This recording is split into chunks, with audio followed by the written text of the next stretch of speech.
Now, Russia has hammered Ukraine again overnight. Kiev claims that Moscow has launched about 450 drones and about 30 missiles.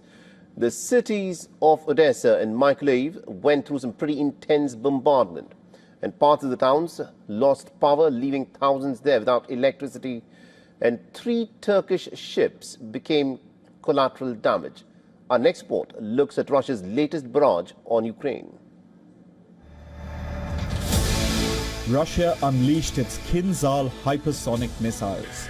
They streaked through Ukrainian skies, wreaking havoc on Odesa and Mykolaiv.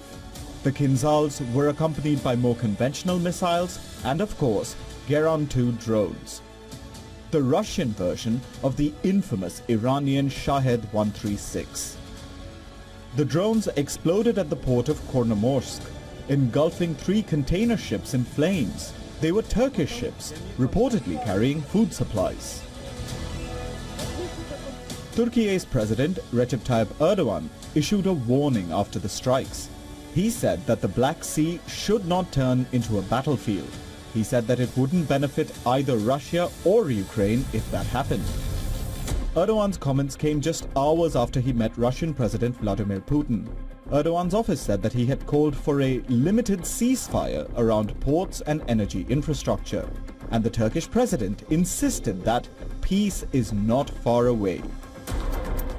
But even as he said that, Ukrainian President Volodymyr Zelensky was at the front lines. He was handing out awards to his soldiers near Kupiansk.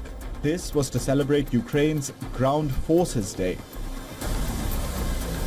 Russia said that it seized Kupiansk late last month, but Zelensky now says that the city is completely surrounded and that Russian supply lines have been cut off.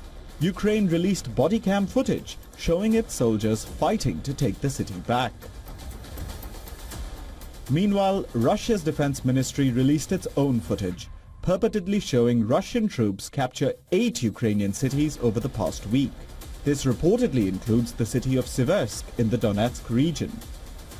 And of course, Moscow also responded by launching the barrage later that night. Besides the Turkish ships at the Kornomorsk port, the Russian attack also took out a large chunk of Ukraine's energy infrastructure. Power supplies were cut to thousands of people in the cities of Odesa and Mykolaiv. Firefighters in Mykolaiv were still trying to douse the flames this morning. And once again, the Zaporizhzhia nuclear plant lost external power overnight. Military activity affected the electrical grid, causing Europe's largest nuclear plant to lose outside power for the 12th time since the war began. The plant is not operational, but it needs external power to keep its nuclear reactors cool.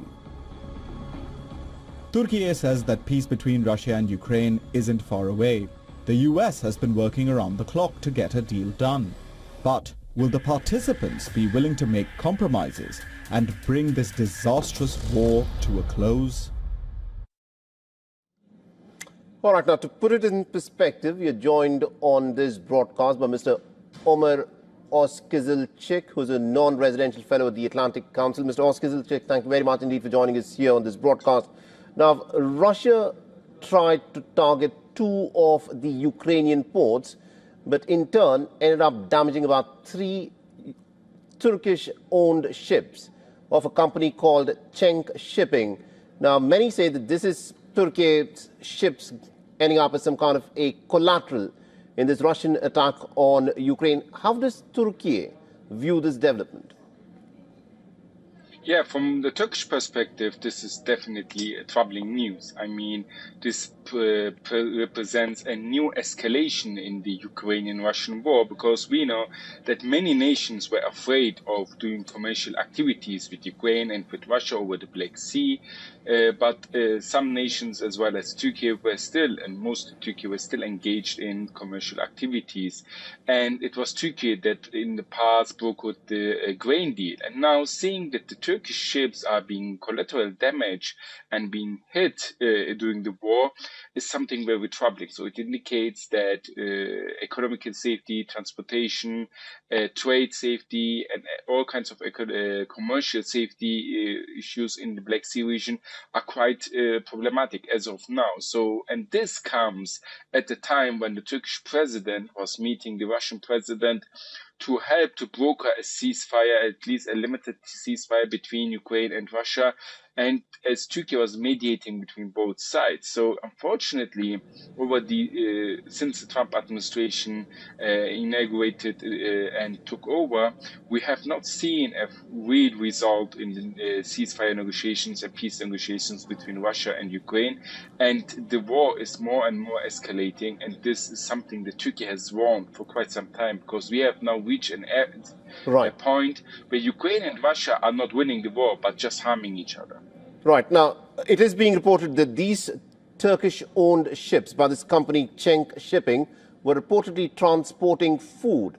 Now, Russia says that it does not target, any kind of infrastructure that is not military in nature. But these ships apparently were transporting food.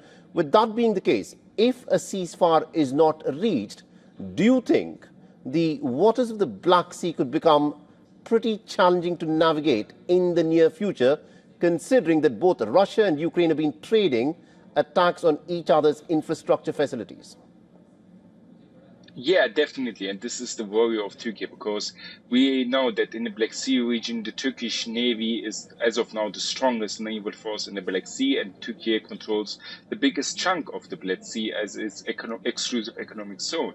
But we have seen in recent time that not only Turkish ships at the ports, but also some Turkish ships who were within the Turkish exclusive economic zone or just at the borders were hit by unknown sources. So the Black Sea region, the security there is degrading massively, and this is of great concern for Turkey and as well as other nations who have land across the Black Sea coast, so including Bulgaria, Romania, Georgia. And this is unfortunately more and more with time that we see that the spiral of violence is escalating, and it's not going into a positive direction but into a negative direction. And this is the reason why Turkey tries to intervene and tries to broker at least a limited ceasefire.